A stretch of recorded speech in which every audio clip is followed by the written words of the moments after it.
So today's just going to be a class on like foot and ankle mobility and corrective exercises, because it seems like that's something that people were complaining about last week.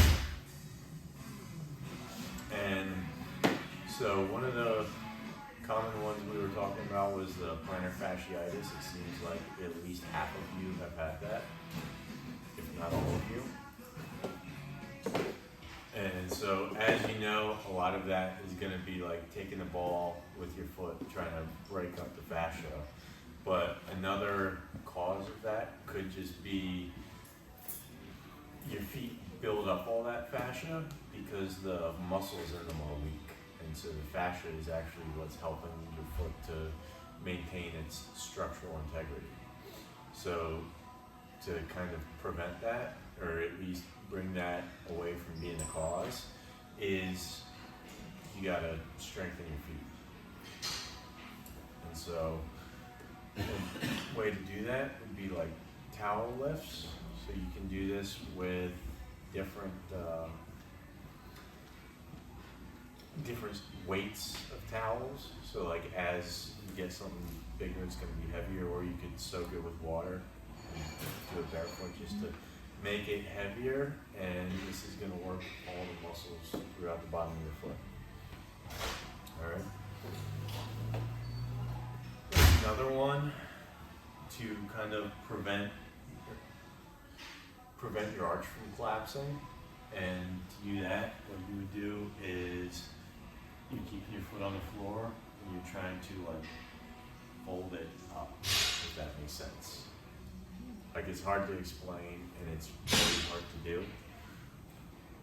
Not like muscle wise, just like it's hard to make your foot do that because it's not something that you're used to doing. Like the nerves probably aren't connected. So you kind of want to try to like almost fold your foot like this to kind of get that motion, and then try to tense your foot up. Keep it like that if you can, all right? And then you would progress to just doing that on the floor, trying to pull that in, all right? So if you're trying to strengthen your feet, you actually don't want to wear shoes like I see all of you wear, all right? All of you are wearing the thick soles with decent heel drop. You want to try to wear something a little more like this, where it's just flat and a relatively thin sole. Barefoot shoes would be ideal, but you also want a wider toe box, something so that your feet aren't getting all crushed together like that whenever you're walking around with it.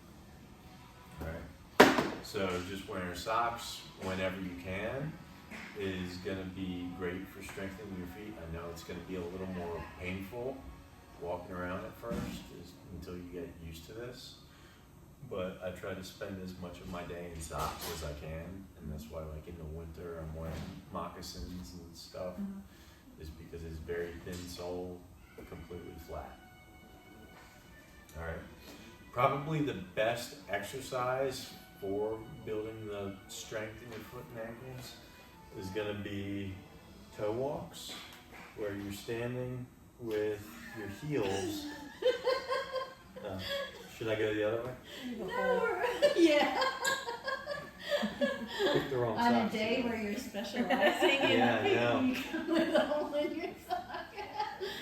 So you're gonna stand with your heel about half an inch off the ground, just kind of like hovering there, and you're just gonna walk on your toes. I'm not strengthening what? Just the low. This Not like no, you're not going up like that. Down. You are trying to stay low and actively try to spread your toes out. All right. This is gonna help to strengthen like the stability of it. All right. It's going to be like stability all through here and also in your ankle, because you are slightly flexing your calf to get your heels up like that. All right. So some stretches. Everyone knows like the normal calf stretch when you are leaning forward like that. Or if you have something like this, you can put your toes up on and then lean forward into it like that, force your calf into the dorsiflexion. Alright. A test for that, to see if you have a difference in ankle mobility, would be to set something next to a wall, alright, and you're just gonna touch your toe to it. And then rock forward and try to touch your knee to the wall or box or whatever it is you're using to test. Alright, so on this leg I can feel my heel trying to come up a little bit because this is my bad ankle. But then when I test on this leg, it's completely fine. Alright, so this is a great way to measure the distance and really be able to tell which calf of mine is tighter. Alright, so I know my right calf needs a lot more work. Massage gun is one of the best things for this. I like to try to hit this muscle coming right up the shin. Alright? So I'm gonna find the shin bone with my thumb and I'm gonna set that right behind it so that it's actually going much deeper to release the tension than it would if you were just foam rolling or trying to massage it from like back here. Are these good for calf? Because I don't have it so much, but my husband lately, especially, like he gets horrible like calf cramps, and literally he'll wake up screaming in the middle of the night, and gets a lot of pain in his calf. So are these exercises good for like calf strength too? I mean, I know like this is good, but like the others are. Yeah, the stretching and the either like foam rolling, massage gun, and this next one I'm going to show you, they're good for making sure it's loose, but a lot of cramps are they come from a lack of hydration and electrolytes, so also make sure he's trying to get water and magnesium. And I think calcium too might have something to do. Is that correct? What was the last one? Calcium, isn't that supposed to help prevent Involved cramps? in muscle contractions as Yeah. well. I didn't know But that. magnesium especially. Primarily magnesium, but calcium does help a little. Alright? So, this last release for the calves is not going to be pleasant, but it is the most effective. You're going to get on your knees with like a broomstick or a pipe or something, and you're just going to set it behind your knees and sit back. Alright? And this is, you've got your body weight pushing it down into your calf. And because it's thinner than a foam roller and also harder, you're getting a much deeper release with it than you would otherwise. And then you just sit back for a couple seconds. I usually do like 2 or 3 breaths, come up, move it a little bit, and sit back down. And as you start to loosen up, you can start back over and actively put weight on it by pressing down instead of completely sitting. Or you can even lift your feet up like this, go up on your toes. And then this is going to be better, especially for towards the top by your ankles. Because you're stretching it and then you're putting the force on it. Gave Alright. me a PVC pipe before she left. Tina gave me Yeah. And then even just sitting in this position like I am is going to be another great thing for stretching your feet out, preventing plantar fasciitis. Alright? Because like I've just been sitting here for 30 seconds, my feet are already killing me from sitting in that stretch. Alright? Any questions? Would a barbell or be a substitute on a PVC pipe? Would a barbell work, or is that too heavy? That's what I normally use, but it is more painful with the Oh. barbell. So if you can tolerate it, go for it. But it's not going to be very fun. Anyone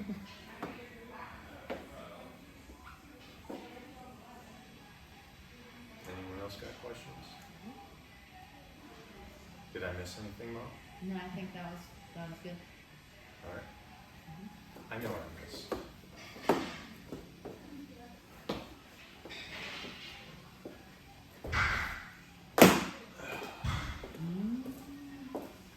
Yeah. So the other day, me and Abby were going on a walk, and about halfway through, she started saying her foot was bothering her, but it was the top of her foot, right here. All right. And so what we found was that her left tibialis is extremely tight. All right. So the way you can stretch that, it's gonna be if you put your foot up on something that's about knee height, like coffee table, couch, I don't know what height your bed's at, but even like a chair or something. You set your foot up like that, and then you're going to lift your knee up and really force your foot into full extension like that. All right? You should feel a stretch through there. But then we also want to strengthen it. And the way you're going to do that is with these tibialis raises. Sitting like that, you're going to let the weight stretch you. You're going to feel this a lot in your ankles and up your shins, and then you're going to point your toes at the ceiling. What is that called? Or is there like a sub if you don't have that device, like is there something else? So if you don't have this, what you can do is you can lean against the wall, or you can kind of like hold a weight on your knees, and in this, like this position, and then lift your toes up. All right. Why don't you show it on the wall too? Yeah. Or like, Can you see me here with the camera? Yeah, so it would be like this, and then just lift your toes up. Alright? You want to try to keep your legs as straight as you can, because you're also going to feel this in your quad and like the whole way through your knee.